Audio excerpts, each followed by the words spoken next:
रूस यूक्रेन के बीच में पिछले एक महीने से जंग चल रही है। तो क्या अब प्रधानमंत्री नरेंद्र मोदी इस युद्ध को रुकवा सकते हैं? ऐसे ही कुछ संकेत मिले हैं यूएन से। क्या है पूरी खबर, आइए जानते हैं। रूस और यूक्रेन के बीच एक महीने से जंग चल रही है। इसको खत्म करने में भारत के प्रधानमंत्री नरेंद्र मोदी अहम भूमिका निभा सकते हैं।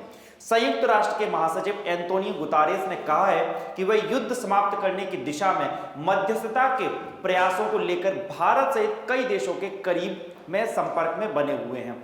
बता दें कि भारत लगातार बातचीत के जरिए समस्या का समाधान निकालने की पैरवी करता रहा है। संयुक्त राष्ट्र के महासचिव एंटोनियो गुतारेस ने सोमवार को कहा कि वे रूस यूक्रेन युद्ध को समाप्त करने की दिशा में मध्यस्थता के प्रयासों को लेकर भारत, तुर्की, चीन, इजराइल सहित अन्य देशों के साथ संपर्क में हैं। संवाददाताओं से बातचीत में गुतारेस ने कहा कि मैं ऐसे कई देशों के साथ करीबी संपर्क में हूं जो राजनीतिक समाधान के लिए मध्यस्थता के विभिन्न तरीकों का पता लगाने के वास्ते दोनों पक्षों से बात कर रहे हैं।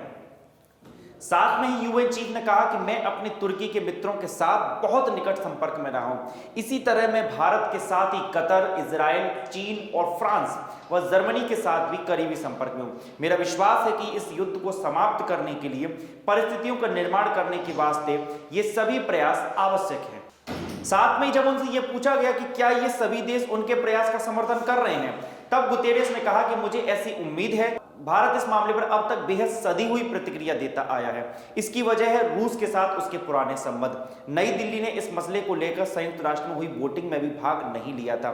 हालांकि भारत शांति के रास्ते समाधान निकालने की बात पर जोर देता रहा है। गौरतलब है कि दोनों पक्षों के बीच आज तुर्की में एक और बैठक होने वाली है। मतलब कि रूस यूक्रेन के जो राजनयिक हैं आज शांति बहाली को लेकर बातचीत करेंगे। तो देखना होगा यूएन चीफ एंटोनियो गुतारेस का ये जो बयान है जिसमें भारत, चीन, फ्रांस, रूस जैसे तमाम मुल्कों से बातचीत करके रूस और यूक्रेन के इस पूरे युद्ध को रुकवाने का जो प्रयास किया जा रहा है और किए जाएंगे आगे भी, उसको लेकर पीएम मोदी की क्या भूमिका रहेगी, भारत का क्या रुख रहेगा इस युद्ध को लेकर। धन्यवाद। मेरा नाम है पीयूष परमार और आप देख रहे हैं बिग हेडलाइंस।